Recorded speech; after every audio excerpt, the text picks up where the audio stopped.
Consultorio Bíblico con David Logacho.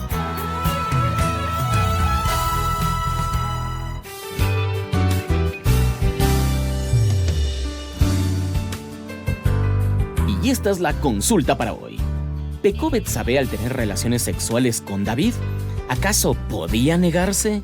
¿No se supone que era súbdita y estaba obligada a obedecerle, con lo cual quedaría automáticamente perdonada por Dios? Tanto David, el rey de Israel, como Betsabé, la esposa de Urías, estaban bajo la ley de Moisés. El séptimo mandamiento del Decálogo dice: no cometerás adulterio, según Éxodo 20:14. De modo que tanto David como Betsabé quebrantaron este mandamiento y por tanto son culpables delante de Dios. En el caso de David y Betsabé, debió haber entrado en juego el principio conocido como la cadena de autoridad. Este principio simplemente dice que, si alguien que esté en autoridad sobre mí me solicita hacer algo que va en contra de una autoridad superior, yo tengo la libertad de negarme a hacerlo y atenerme a las consecuencias de eso.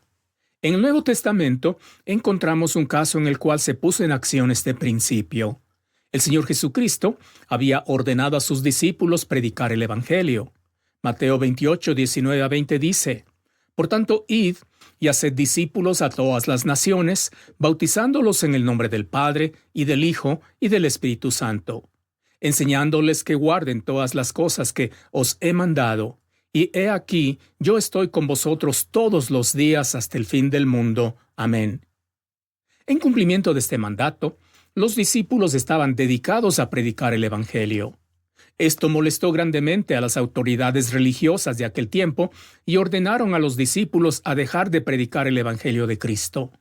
Note la respuesta de los discípulos de Cristo.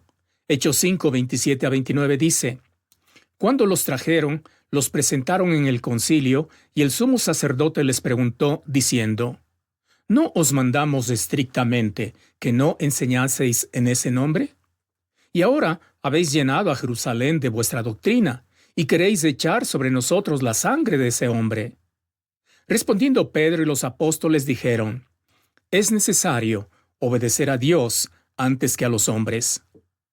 Cuando personas en autoridad pidieron a Pedro y los apóstoles que dejen de predicar el Evangelio, Pedro y los apóstoles se ampararon en una autoridad superior, la autoridad de Cristo, quien les había ordenado predicar el Evangelio, y en consecuencia siguieron predicando el Evangelio, apoyándose en el principio de la cadena de autoridad por el cual es necesario obedecer a Dios antes que a los hombres. Así que, cuando David envió a sus siervos a traer a Betsabé para acostarse con ella, ella debió haber dicho algo como lo siguiente: con mucho respeto, mi señor el rey, yo no puedo acceder a tener relaciones sexuales con usted, porque, en primer lugar, el séptimo mandamiento del Decálogo dice que no debo adulterar, y en segundo lugar, yo soy una mujer casada con Urías, uno de los generales de su ejército, de modo que no voy a someterme a lo que usted quiere. Si Betsabé hubiera dicho algo así, no habría ofendido a Dios con el adulterio, aunque con toda seguridad hubiera hecho enfurecer a David. Pero hasta donde se puede inferir, esto no sucedió, sino que Betsabé accedió a esa relación ilícita, quebrantando el séptimo mandamiento. En la Biblia no se detecta que David hubiera violado a Betsabé. Todo parece indicar que los dos estaban conscientes de lo que hacían y estaban de acuerdo en hacerlo. De modo que tanto David como Betsabé son culpables del pecado de adulterio y necesitaron ser perdonados por Dios una vez que reconocieron su pecado. Consultorio Bíblico es una producción del Ministerio Internacional La Biblia Dice. Recuerda que si tienes dudas o sugerencias puedes escribirnos a contacto@labibliadice.org o visita nuestro sitio web www.labibliadice.org.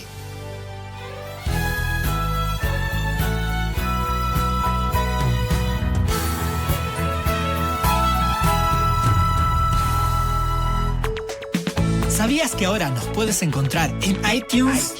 Escucha toda nuestra programación a la hora y en el lugar que prefieras. Usa iTunes y disfruta de todos nuestros estudios bíblicos.